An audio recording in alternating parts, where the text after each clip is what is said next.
అందరూ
అందరికీ నమస్కారం.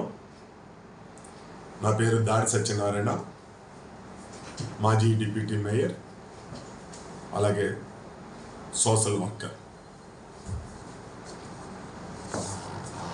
ఈరోజు విశాఖ ప్రజలకు,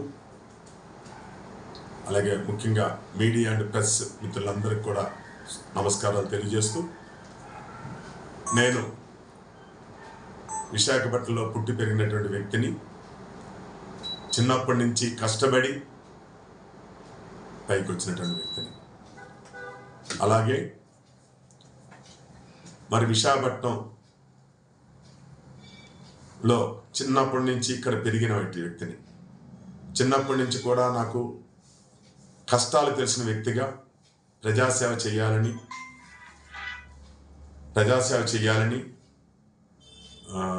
ప్రజలతో మమేకం అవ్వాలని తాపత్రయం ఉండేది. ఎందుకంటే మా నాన్నగారి పేరు దాడి నారాయణ. ఆయన కూడా ఒక కమ్యూనిస్ట్ నాయకుడు. నెహ్రూ గారి టైంలో జైలుకి వెళ్ళి 2 సంవత్సరాలు జైల్లో ఉండి జైలు జీవితం కనిపించినటువంటి వ్యక్తి. తుపాకీ ఫైరింగ్, ఆ రోజుల్లో కమ్యూనిస్ట్ వారికి తుపాకీ ఫైరింగ్ కూడా జరిగిన వ్యక్తి. ఆ జీన్స్గానే నాకు కూడా ప్రజాసేవ చేయాలి, రాజకీయంలో రావాలని భగవంతుడి ద్వారా నాకు కలిగింది. అలా వచ్చినటువంటి వ్యక్తిని పారిశ్రామిక ప్రాంతం మల్కాపురం ఏరియాలో సుమారు 100 గ్రామాలకి కరెంటు, రోడ్లు, డ్రైనేజెస్ అనేటువంటి సర్వీస్ చేసినటువంటి వ్యక్తిని. 1987లో ఇండిపెండెంట్గా నెగ్గాను కార్పొరేటర్గా, 1995లో ఇండిపెండెంట్గా కార్పొరేటర్ నెగ్గాను. తర్వాత ఇంకో 2 పర్యంలో కాంగ్రెస్ పార్టీగా నెగ్గి మరి ఎన్టీ రామారావు గారి ఆశీస్సులతో నేను విశాఖ నగరంలో డిప్యూటీ మేయర్గా కూడా పనిచేసినటువంటి వ్యక్తిని నేను. అలాగే నా రాజకీయ జీవితంలో 4 ప్రధానమంత్రుల్ని, 4 రాష్ట్రపతుల్ని, 9 మంది ముఖ్యమంత్రులు కలిసేటటువంటి అవకాశం నాకు ఆ దేవుడు కల్పించాడు. అలాగే ప్రధానమంత్రి అటల్ బిహారీ వాజ్పేయి గారిని యాజ్ ఏ మేయర్గా నేను రిసీవ్ చేసుకున్న వ్యక్తిని. అలాగే విశాఖ అభివృద్ధిలో నేను భాగస్వామిని అవ్వడం కూడా నా అదృష్టం. అలాగే విశాఖ కౌన్సిల్ కూడా మేయర్గా నడిపినటువంటి వ్యక్తిని. అలాగా నేను విశాఖ జీవితం, నాకు విశాఖపట్నంతో అనుబంధం.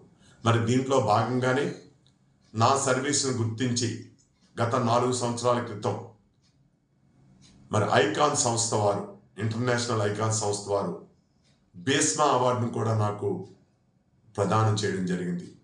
ఆ బేస్మా అవార్డుని వాళ్ళ తర్వాత అదే అవార్డుని ఉపరాష్ట్రపతి వెంకయ్యనాయుడు గారి చేతుల మీద కూడా నేను తీసుకోవడం జరిగింది. తదుపరి ఈవేళ అమెరికన్ సంస్థ international global peace of university America వాళ్ళు నా తాలూకు సర్వీస్ని గుర్తించి నాకు డాక్టరేట్ కూడా ఇవ్వడం జరిగింది. నిజంగా ఇది నా జీవితంలో మర్చిపోరాని సంఘటనగా భావిస్తున్నాను. నేను చదువులో చాలా తక్కువ చదువుకున్నటువంటి వ్యక్తిని, ఆర్థిక ఇబ్బందుల వల్ల.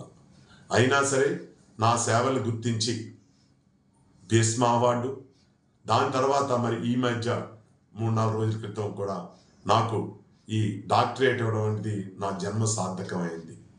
మరి ఈ విషయాన్ని విశాఖ ప్రజలు, ఆంధ్రప్రదేశ్ ప్రజలందరితో పాలు పంచుకోవాలి, ఈ ఆనందాన్ని మీ అందరికీ తెలియజేయాల ఉద్దేశంతో ఈ రోజున మీ అందరి ముందుకు వచ్చాను. అయితే ఈ సందర్భంగా తెలియజేసేది, ఈవేళ ప్రతి మనిషి కూడా పుట్టడం ఎంత ఖచ్చితం, చనిపోవడం అంతే ఖచ్చితం. ఓ టూరిస్ట్ లైఫ్ మనందరం కూడా. కానీ పుట్టి చనిపోయేటటువంటి ఈ మధ్యకాలంలో అనగారి ఉన్నటువంటి వారికి, అట్టడుగు ఉన్నటువంటి వారికి మన చేయూతనిచ్చి వాళ్ళకి ఏదైనా సాయం చేయగలిగితే మనిషి చనిపోయిన తర్వాత కూడా గుర్తుండిపోయేటటువంటి అవకాశం.